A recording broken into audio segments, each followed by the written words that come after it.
This season, certainly unique in that I'm doing things that I never anticipated that I would be doing with my life. We hear that word calling and we don't know what that actually is for an individual. How did you know that you were actually called? I want to make a difference. I want to do something that matters, but I just wasn't like cut out to do other things. It kind of led me to a path where it's like, this is what you are called to do, because those other things are like not options either. If you want to do something great, you got to do something uncomfortable. Nothing with God is wasted. So you go through a struggle, it's not wasted. You do some random branding opportunity, or you shoot 100 weddings, and it's like, well, nothing with God is wasted. Even though today, maybe this is like the biggest project that I'll probably ever work on, and stuff getting published in global magazines or press or Times Square, but I don't necessarily think that this is just like the arrival. I think that I'm being prepared for whatever it is that God has called me to do next. Suffering is a part of life. We may not always know why, but we know that at some point there is a providential reason. God is at work even if we can't see it, and he's doing something in our midst even if we only see our best friend die. What does happiness look like to you? I think happiness is... Most people read scripture, but very few people get the chance to help millions of others experience it. Today's conversation is with someone who carries that weight in a way that I've always admired: a biblical teacher, a creative mind, and a man who helped shape my faith long before he ever served on a global stage. Well, Stephen Schwartz, you are a biblical teacher at Home Church. You're also the artistic director for The Chosen. But before all of that, I knew you from a young adults ministry at Home Church. And really what stood out in that season was you were the person that taught me how to read scripture. You brought the word to life for me. I would always go in an emotional context, and you taught me to slow down, actually think about what's being said, research it, and then come back and see, what does God actually want to say about the word to you? And that really helped shape me into the person that I've become. And so I wanted to first off thank you, because you were one of the most influential people in my young adult years. And so thank you for being on today. Hey, happy to be here. I remember the first day that you came to young adults. I'm sorry about that. Because we were at Bower Ponds. Yes. Right? So in Red Deer, we have this park, essentially kind of downtown, and we rented out a facility there. And I always had my eye out for, young men searching, trying to figure things out. And little did I know, this is what, 10, 15? Yeah, almost 15 years later. 15 years later, and you've done all right with your life. Well, thank you. I appreciate it. But going back to yourself, like, I know you're obviously a father, you're a husband, you're a teacher, you're a highly creative individual. What does this season of life look like for you? Yeah, this season certainly unique in that I'm doing things that I never anticipated that I would be doing with my life. I definitely felt a call to ministry like early on. My maternal grandfather was a Pentecostal church planter, 50 plus years in ministry. And so I always felt the call to some sort of ministry, or like ministry adjacent vocation. And that was my trajectory, certainly coming out of high school and going through, we have a great, internship Bible college program, and just like finding anywhere that I could serve at our local church. And eventually that turned into taking on more responsibility and different ministry opportunities. And it's actually ironic, we're sitting across from a place that we had a campus ministry starting, I think it was 2011. Right. It started. And so, but now, the full arc of going from that to, what I'm doing now is not anything I anticipated. But at the same point, on the flip side, because you can look at some of these big things that are going on and opportunities. But when I'm not on the road, I'm at home. Right. I work from home. We homeschool. We are like were planted in our church. Like sometimes the day-to-day feels pretty monotonous. Right. And so it's funny to have these two kind of things going on at the same time where, yes. I'm just making coffee one morning and chilling out and kids are learning and we're all at home. And then other days I'm on the road doing these other things. It's interesting. You have this dichotomy of the normal day-to-day life of kind of what every man experiences. And then you're flying across the world sometimes and you're having these incredible conversations about faith and being able to put this on a global stage for everyone to see. But I want to actually go back a little bit because you made mention that you felt a calling to ministry.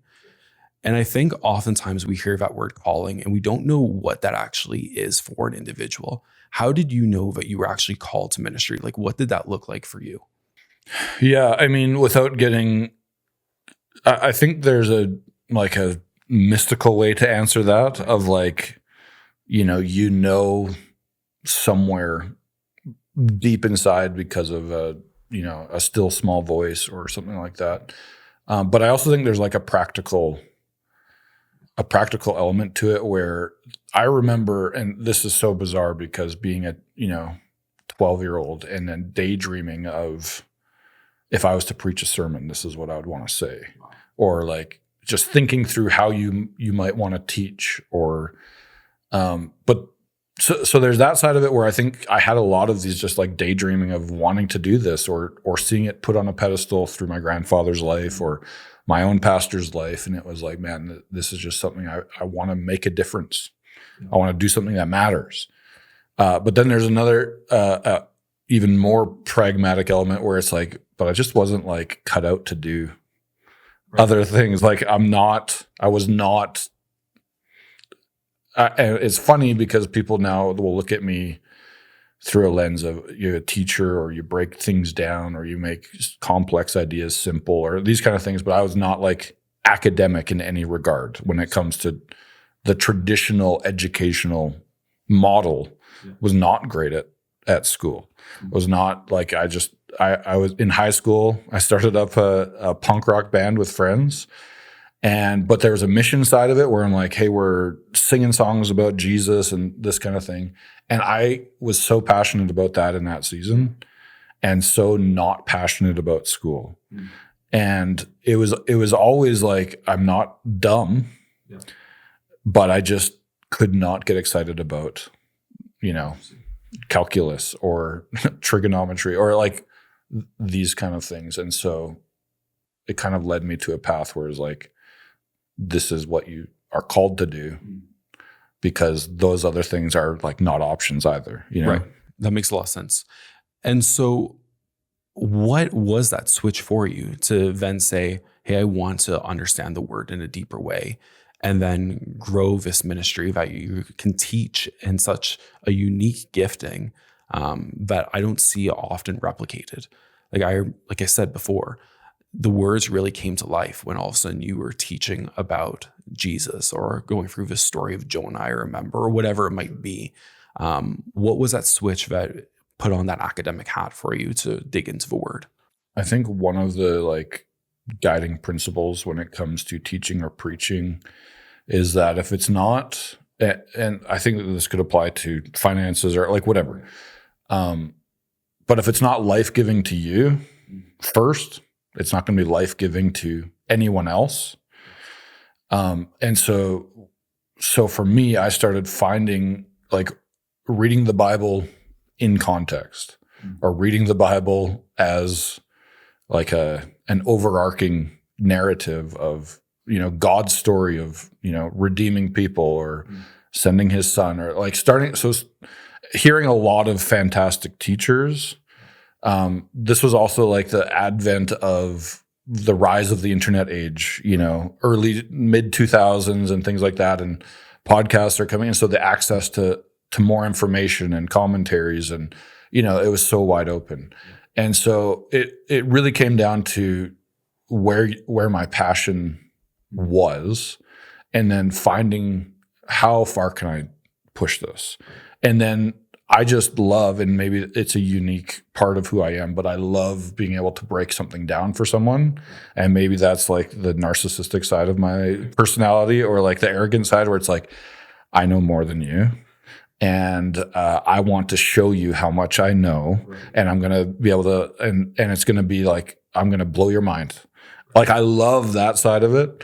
And I'm sure there's some like altruistic, maybe not totally altruistic, but like good intention somewhere in that mix of like, hey, I feel a unique gifting to do this. I like doing it, but also I really hope that it like blesses people and benefits people.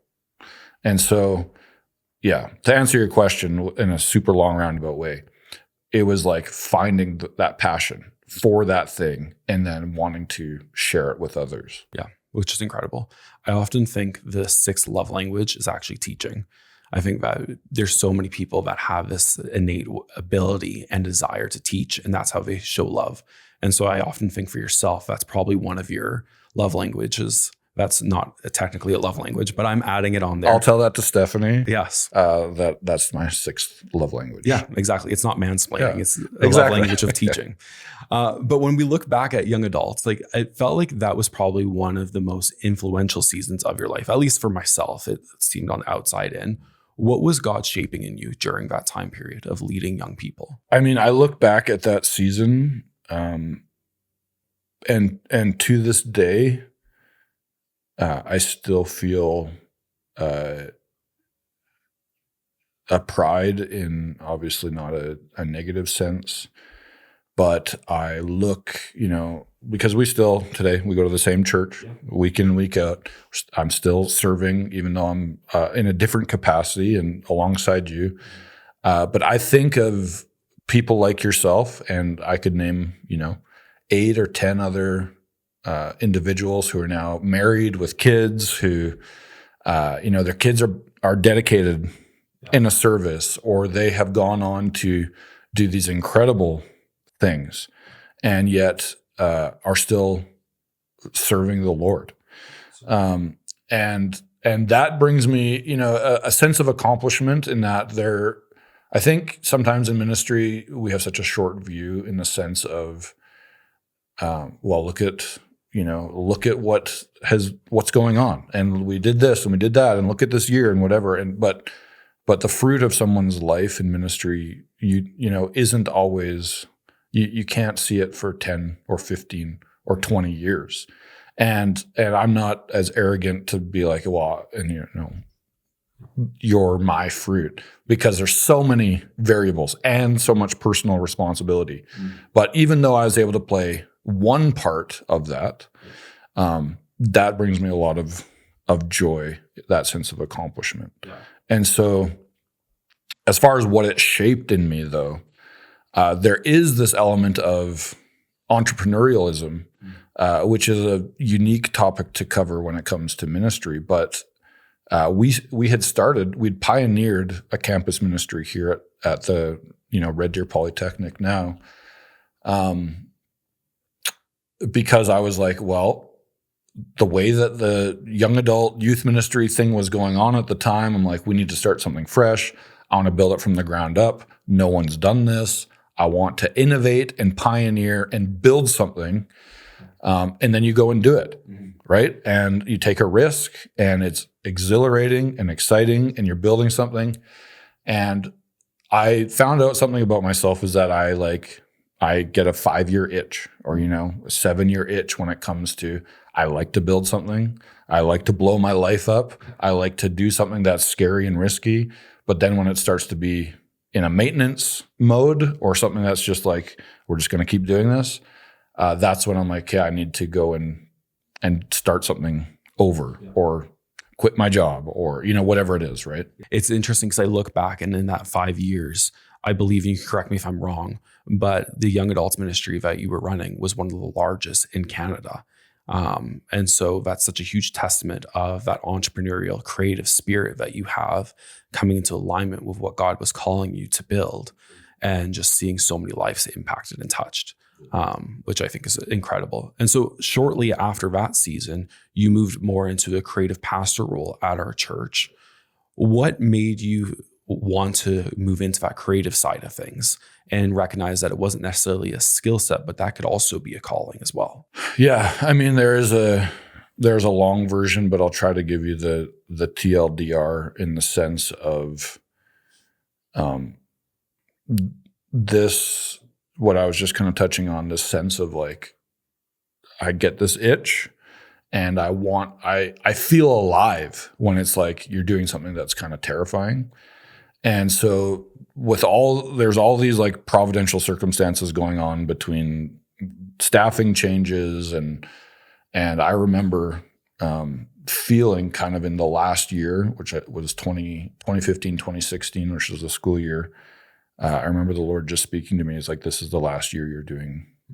We call the young adult ministry was called The Collective at the time. This is the last year you're doing it. And that was startling because we always followed the academic school year here at the college. So starts up in September, goes to kind of, April. And so I knew sometime in there that like, hey, there's an expiry on what's going on. But I don't necessarily know what that means as far as, what my role is going to be, my employment, all that kind of stuff. And then through that kind of random providential set of circumstances, a role had opened at our church. And I was inexperienced, to say the least, when it comes to production. And I was certainly like, creativity, I think, is not exclusive to people who make podcasts or videos or graphics. Like, I think it transcends that. And so I wouldn't have ever described myself as not a creative person, but I was not in the sense of didn't have the hard skill when it comes to art or designing something or what have you. But I felt, for whatever reason, and maybe it was another mystical calling, that like, I know that even if I can't do the things, I could lead.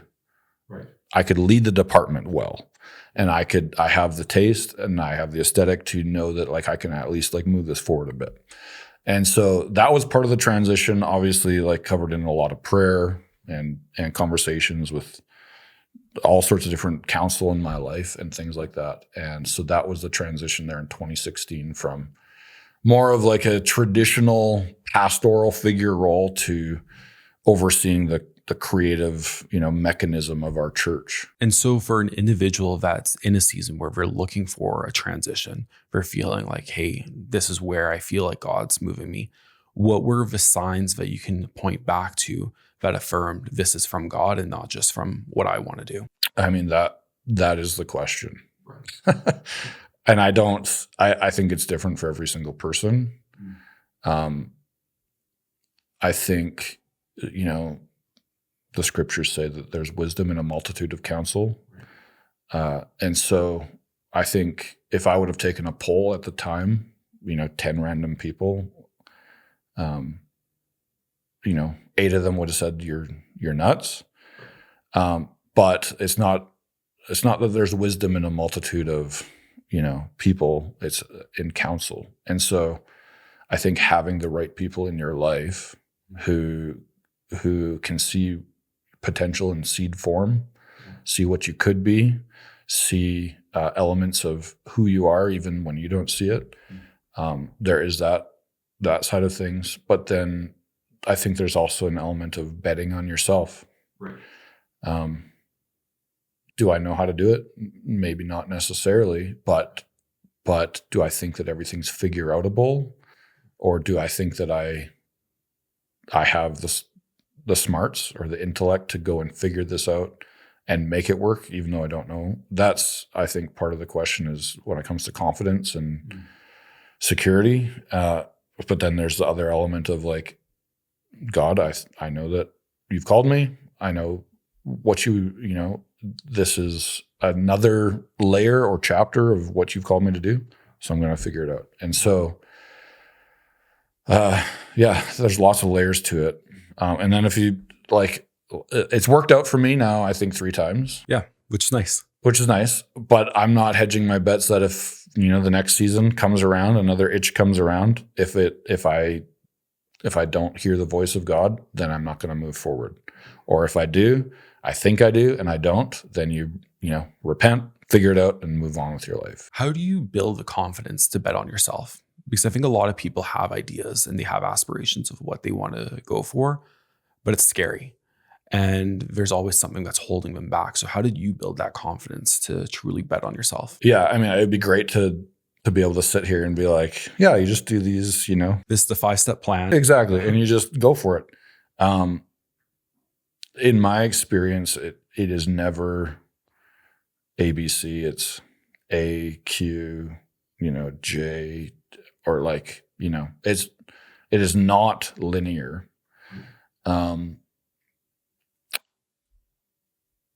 so it always is uncomfortable. And I heard this, leadership is just a series of uncomfortable conversations or uncomfortable decisions.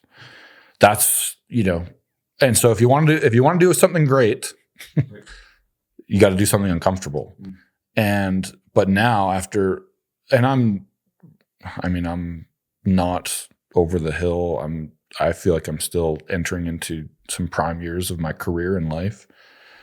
But after now doing it a few times, that sense of uneasiness and that sense of fear, as long as it is undergirded by wise counsel and like a true calling, then it's like, hey, I've been through this. I know it's uncomfortable, but I know what comes out on the other side, right? And so I would say that that's my approach. And you can correct me on the timelines if I'm wrong, but I believe during that time frame, you and Stephanie, your wife, were also running a really successful photography business. And so what made you also, on top of being a husband, father, biblical teacher, full-time work, decide, hey, let's throw a side hustle into this mix? Yeah, I mean, it is not unique to anyone who's ever been employed by a church, right? To like find ways to supplement. And I think what was kind of cool about that season was, meanwhile, me taking over, the creative and the production side of the church, Stephanie had really found her way in wedding photography. Mm-hmm. And kind of the nature of wedding photography is you can't do it by yourself. Right. Because there's always things happening simultaneously. The girls are getting ready, the guys are getting ready, speeches and then reactions at a reception. Like there's all sorts of things. And so, what was kind of funny was, meanwhile, I'm on this own kind of journey, and then Stephanie is firing up a photography business. Yeah. And we quickly found out that like, hey, a great way to maximize your revenues would be to, keep the work within the family, right, rather than paying another second shooter or things like that. And so, starting kind of 2015 through COVID, we had shot together over 100 weddings in central Alberta, but also, Calgary, Edmonton, Banff, Canmore, like all that stuff. And so, I mean, that is a grind. It is a lot of work condensed into a short period of time. And but you do what you got to do to make ends meet and get to do art for a living. And I hope you're liking the episode so far. I just want to take a moment to let you know about something I think is going to make 2026 unlike any year before. If you've got big goals but no clear plan, I made something for you. I put together a 3 guide called the Ultimate Goal Setting Framework, the exact system my wife and I use to turn big dreams into real results. You can download it for free. The link's in the show notes. Start building goals that actually move your life forward. Now, back to the episode. From the outside looking in, it seemed like there was a lot of joy, like it was bringing life to both of you. And then to say, hey, we actually need to reclaim some of our life back and be able to focus on our family, friends, those sort of elements. Walk me through how you wrestled with that decision. Running a wedding photography business, like I just said, it is a lot of work and it is very difficult. And it's all condensed into, in Alberta, the wedding season is very short, So it was amazing to get to work alongside your spouse. It was great to be kind of a Sherpa to a degree with a husband and wife, getting to work with, new husbands, new wives, but you got to walk them through the whole journey, engagement photos, and you get to be there. And like I said, it's ministry adjacent, because I met all sorts of people and was at all sorts of weddings and meeting their parents and meeting their grandparents and like really being integrated with families for all of these people. So you get this opportunity to meet people that you would never meet and walk through them through a really significant season of their lives. But as any, business endeavor, especially when it comes to something service-based and event-based, COVID was a disaster, because then you had all these deposits and Saturdays are your inventory, and so if you dedicate a Saturday to somebody, but then they have to cancel it and take another Saturday, you've just given two for the price of one, right? Because in COVID, all these things got shut down. And meanwhile, there's this other transition in my life from when I was employed at the church to going out on my own. And some of the needs, time-wise and things like that, especially when I started taking on these bigger projects, it just became, unsustainable to be shooting on Saturdays, church Sundays, and then, hopping on a plane during the week and trying to get back and do it all over again. And that's not even, further to the point of somebody identified this at some point, but it was like, hey, you only have 10 summers left with, your child. Like our oldest. Yeah, it's like, well, so, you get in Alberta, 8, 10, 12 good summer month or weeks. And then you take weddings on all those and you're gone all day, and then they go to school, or, you're working during the week or whatever. So there was that side of it, but you don't meet a lot of 50-year-old wedding photographers. It'd be an interesting dynamic. There are a few like big names out there that continue to shoot, but it is really an industry that I think a lot of people come through. So you said only having 10 summers left with your oldest. So when you hear that realization as a father and you want to capitalize on that time together, what are some of the practical things that you did to invest to ensure that you had these happy moments that you can look back on, as well as creating happiness for your children? I mean, in that season, we would always like, and if anyone has done photography, that like the fall becomes the busiest season, because you have an editing queue from all that you shot in the summer. You have the tail end of your like events and weddings that are happening in the fall. Everyone wants, the magical fall photo with the foliage. Yeah. Everyone needs a Christmas card of their family, so that you're getting all these family sessions. But then you have the regular pressures of like September is always busy because activities start up, school starts up. It's just like back to school, back to life. And so what we ended up doing, and I think it was probably 3-4 years in a row, we would end up taking a guilt vacation sometime October, November, take our kids to Disneyland. And we would be trying to like make up for, hey, sorry, we kind of like abandoned you every weekend for the summer. So here's what we're going to do and have a great time. And obviously we loved it. But then, as things transitioned and we started getting, time back, we started making some sacred things like, family night is Friday, and we're going to order a pizza. We're going to watch a movie. We're going to play a board game. We're going to do something. And that became something that we do regularly. Now, of course, they're in theater and things like that. But so we find other ways. But that was one of the key things that we started to do was find time for rest, find time for play, find times that are dedicated for, family time. Yeah. And I love how you encapsulate it as sacred things of you're going to make sure that you protect those. Because sacred things, it's not that you're locking it away and you're putting it somewhere else. it's probably something that's going to be front and center. It's going to take a precedent in the household, and everyone's going to know about this sacred thing in your house.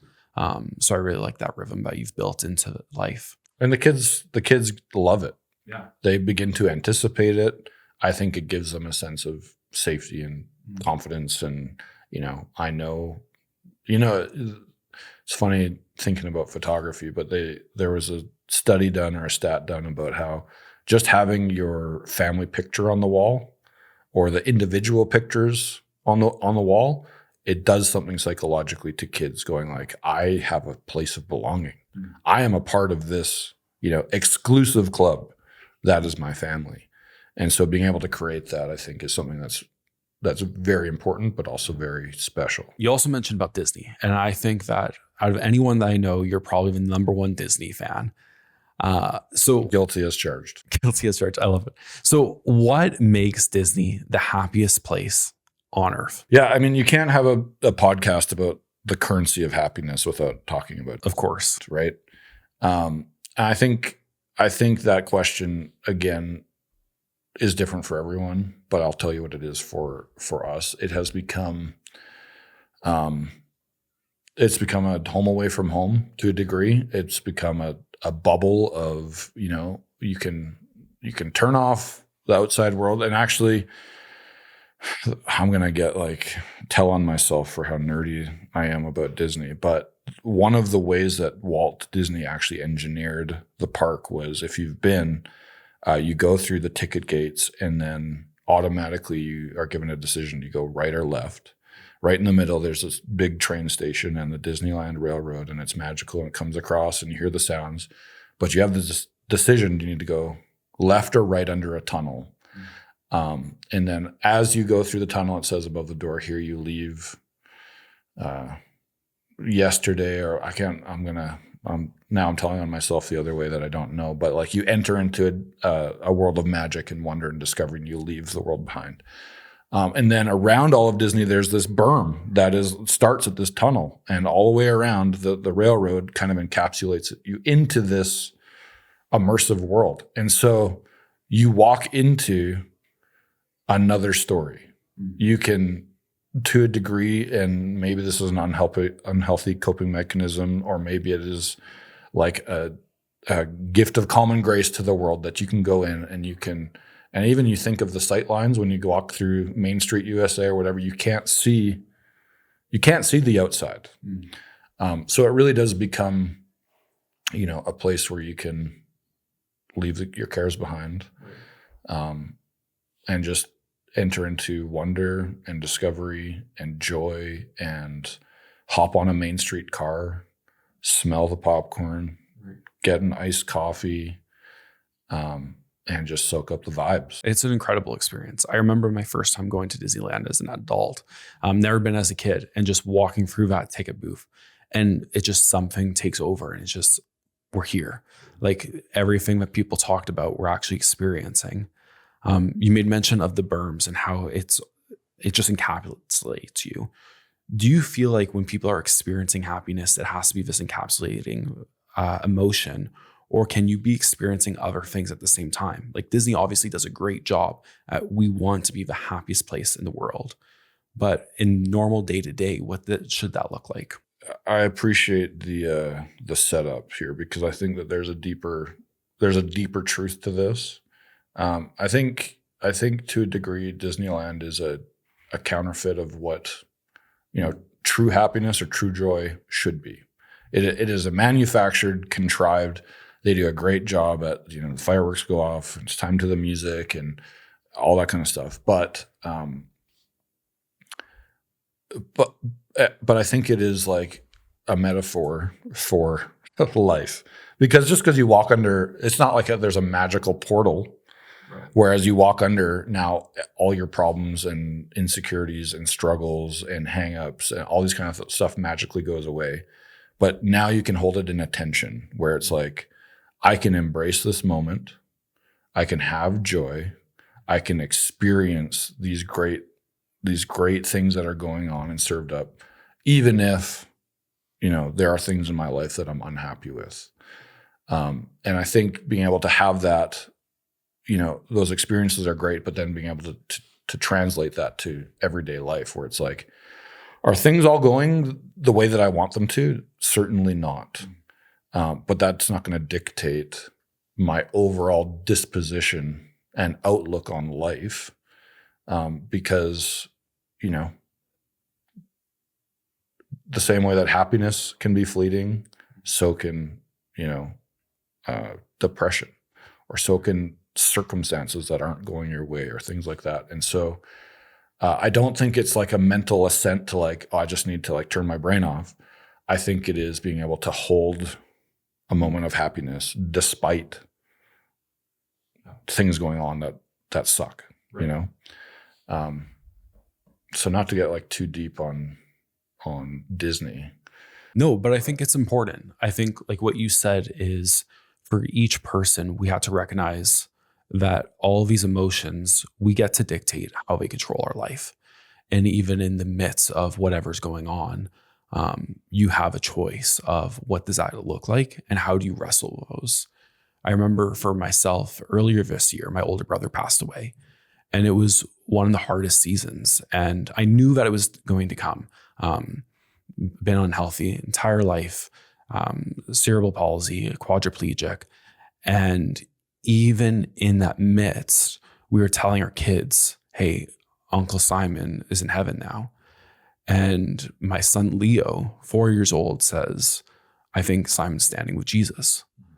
And he had no comprehension of what that meant, what that was looking like.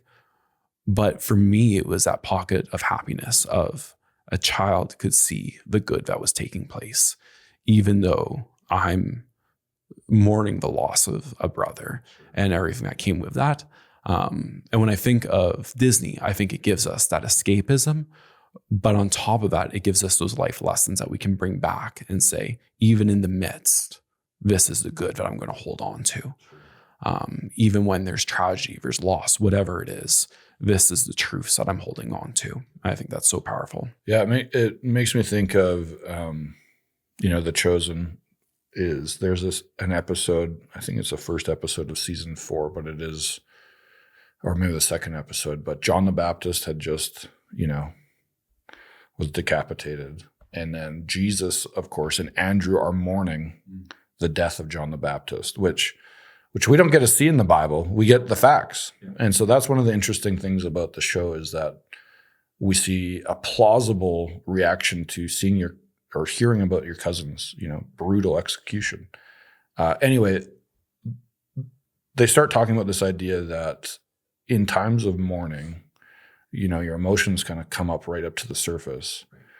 And so then the line between mourning and joy, or mourning, sadness, and crying and laughter. I don't know if you've had this experience at a funeral where it's like everyone's sad, but then something sparks something and people start giggling or laughing or having like this, and people will feel guilty about like, well, why am I laughing at such a terrible moment? But this is what's happening, is that there's actually a thin veil between these two worlds. They can live simultaneously, and that doesn't mean that this doesn't suck any worse or that this is better than it is, or, vice versa. But that is the nature of the human condition, is that we are emotional beings. And there's such a thin line between these two worlds. And I think that's actually a gift, that God created us this way, as opposed to something where we can just like, I'll just scroll. I don't want to feel the bad stuff, so I'm just going to numb or, put on Netflix or just scroll or whatever. It's like actually like you need to feel the pain in order to feel the joy, and they work together as opposed to our enemies to one another. I want to switch gears if you don't mind, because I know that you've had all these moments of callings and stepping into different areas of life, and whether they felt big or small or whatnot, it seems to me that God was almost preparing for you for this next chapter of being able to work on The Chosen and bringing the gospel message onto a global stage. When you look back at those decisions that you had to make and things that you had to step away from to move into the next season, how do you feel that prepared you for this next chapter? it's a good question, and I think of now the person that I report to. It's funny because a lot of people you meet working on the project have some similar version of the same story. So he was head of all the internal brand at Walmart, and now is VP of brand for The Chosen, and he's who I report to. But he always mentions this thing that one of his spiritual mentors always says to him is that nothing with God is wasted. And so you go through a struggle, it's not wasted, or you do some random, branding opportunity, or you're in a wedding, shoot 100 weddings for what? And it's like, well, nothing with God is wasted.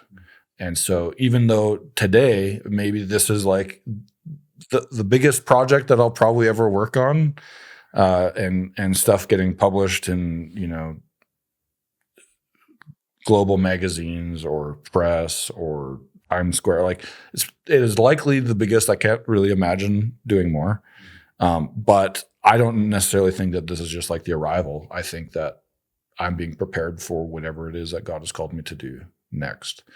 And so I think it's having an awareness that, or even a failure, a failure is preparing you for what you're called to next, and nothing is wasted. Good, bad, or indifferent. When you think of the weight of being able to bring scripture to life, how does that play on you? And what do you look at from the creativity lens as well as the theological lens? Where do those lines merge? How do you hold on to that responsibility and capture it well? The nice thing about the project, The Chosen, that we work on is that really when it comes to that responsibility, that is held by the creator and writer of the show. His name is Dallas Jenkins. And uniquely to our own production, he, is the creator, the writer, the showrunner, and the director. And so, but I know after working now 4.5 years on the project, I know he takes that responsibility very, very seriously.